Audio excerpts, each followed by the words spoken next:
ओम शांति। आपका प्रश्न है, बुद्धि में सदैव याद रहे कि हम जा रहे हैं। हमारी नैया का लंगर इस पुरानी दुनिया से उठ चुका है। हम हैं रूहानी यात्रा पर। यही यात्रा करनी और करानी है। इस धारणा को समझना है। उत्तर है, ये सारा विश्व एक समुद्र की तरह है, सागर की तरह है, और हर एक का अपना अपना जीवन है, वो नैया की तरह है। तो इसीलिए उसको जीवन नैया भी कहते हैं। भक्ति में कहते हैं ना कि हे भगवान, हमारी जीवन रूपी नैया को हंकारो और उस पार ले जाओ। तो यहाँ परमपिता परमात्मा शिव हमें इस नैया को पार ले जाने के लिए आए हैं। तो इसका लंगर जो भी दुनिया में भी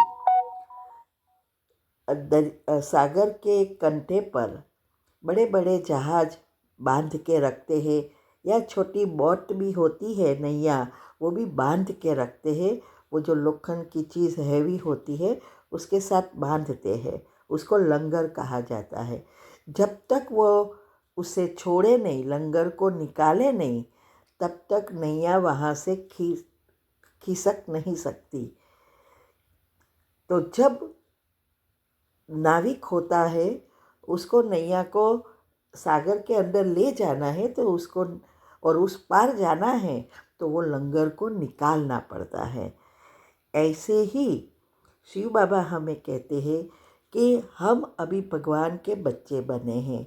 हमारी अभी जीवन नैया उस परमात्मा के हाथ में दे दी है।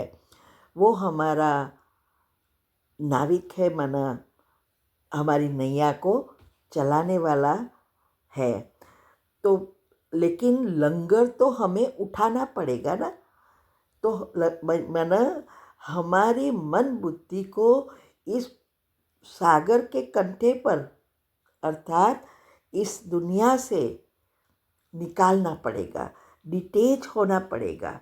जब तक ये डिटेच नहीं होगा, तब तक वो हमारी नैया को खींच नहीं सकता। इसीलिए शिव बाबा हमें सिखा रहे हैं कि हमें उसके लिए ज़रूरी है रूहानी यात्रा। रूह माना आत्मा, रूहानी माना आत्मिक यात्रा करनी है, आत्मिक स्मृति बनानी है, आत्मचिंतन करके अवस्था बनानी है। जितनी जितनी हम आत्मिक स्मृति में रहेंगे, उतना हम दुनियावी चीज़ों से डिटेच होते जाएंगे, क्योंकि हमारे सारे चक्र नेगेटिव से पॉजिटिव बनेंगे। जब तक हमारे दुनियावी चीज़ों से लगाव है, नेगेटिव व्यर्थ चलता ही रहेगा, तब तक ये यात्रा चलेगी नहीं।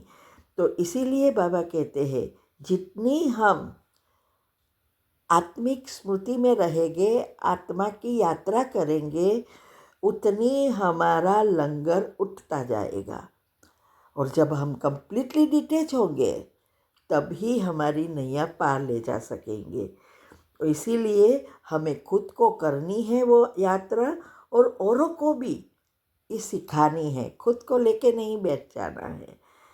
इसीलिए बाबा कहते हैं कि याद रहे कि हमारा ना खिवैया कौन है, स्वयं भगवान है, और हमें बस एक ही काम करना है, उसके साथ कनेक्ट रहना है, उसके लिए आत्मिक स्मृति बनानी है।